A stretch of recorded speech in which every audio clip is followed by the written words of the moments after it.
मध्य प्रदेश और छत्तीसगढ़ में बीजेपी की सरकारें अजीब सी मुश्किलों से दो चार हो रही हैं। दोनों राज्यों के मुख्यमंत्री और मंत्रियों के सिलेक्शन में नई पीढ़ी को आगे किया गया है, मगर पुराने मंत्री इसे आसानी से स्वीकार करने के मूड में तो नहीं दिख रहे। पूर्व हो चुके वरिष्ठ विधायक दोनों राज्यों में नए नवेले मंत्रियों की मौका मिलते ही न सिर्फ खिंचाई करते हैं, बल्कि कई दफा तो उनको नीचा भी दिखा देते हैं। दोनों राज्यों में यही हो रहा है। देखिए हमारी एक खास रिपोर्ट।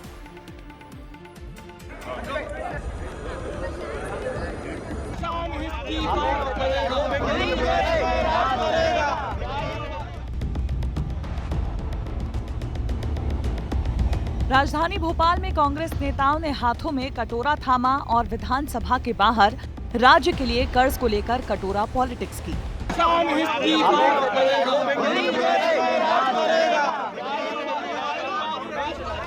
दरअसल ये वक्त शीतकालीन सत्र का है। मध्य प्रदेश और छत्तीसगढ़ में विधानसभा में खूब हंगामा हो रहा है। मध्य प्रदेश विधानसभा के बाहर खड़े ये कांग्रेस विधायक हैं, जो सदन की कार्रवाई से पहले कटोरा लेकर पहुंचे, हाथों में तख्ती थामे थे, नारेबाजी कर बीजेपी का विरोध कर रहे थे।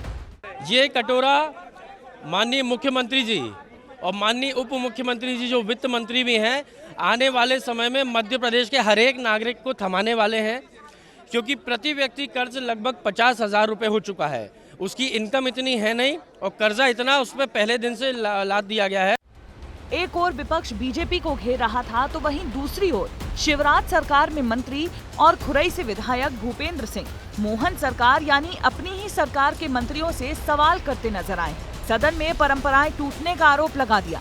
कहा कि पहले ध्यान आकर्षण के सवाल को लेकर विधायकों की मंत्रियों से बात हो जाती थी, जिससे संवेदनहीनता की स्थिति नहीं होती थी, लेकिन अब ऐसा नहीं हो रहा है। और बच्चे हमारा प्रदेश का, देश का भविष्य, और इसको लेकर ही मैंने सरकार का ध्यान आकर्षित किया था। सरकार ने सकारात्मक उत्तर दिया है और यही ध्यान आकर्षण था। भारतीय जनता पार्टी के अंदर, सरकार के अंदर जिस प्रकार से गुटबाजी चल रही है और जिस प्रकार से मंत्री हों सीटें एक दूसरे पे आरोप प्रत्यारोप कर रहे, चाहे कैबिनेट में हो चाहे बाहर हो, तो मैं समझता हूँ कि लगता है कि संगठन बीडी शर्मा जी संभाल नहीं पा रहे। बीजेपी के अंतर कलह का फायदा कांग्रेस को बखूबी मिल रहा है। विपक्ष अपने सवाल तो पूछ ही रही है, साथ ही बीजेपी के सवालों को ज्यादा तूल दे रही है।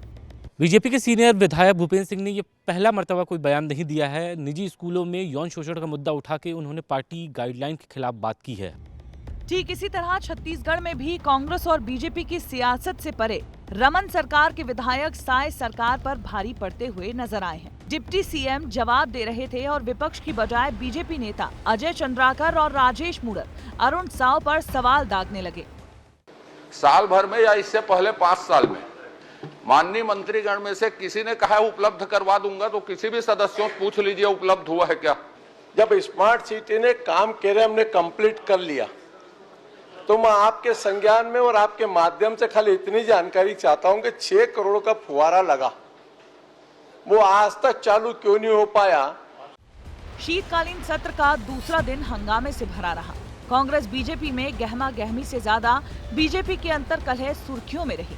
एमपी में वित्त मंत्री जगदीश देवड़ा ने विधानसभा के पटल पर प्रदेश का अनुपूरक बजट भी पेश किया, तो वहीं छत्तीसगढ़ में अनुपूरक बजट में चर्चा के दौरान सदन में तीखी बहस हुई। अब देखने वाली बात यह है कि सत्र के अगले कुछ दिन क्या नया हंगामा देखने को मिलता है। ब्यूरो रिपोर्ट, विस्तार न्यूज।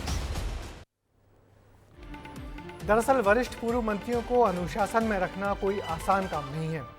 जनता के मुद्दों की आड़ में सदन में वो जो सवाल पूछ रहे हैं, उसमें जनहित कम, आपसी खुन्नस ज्यादा दिख रही है।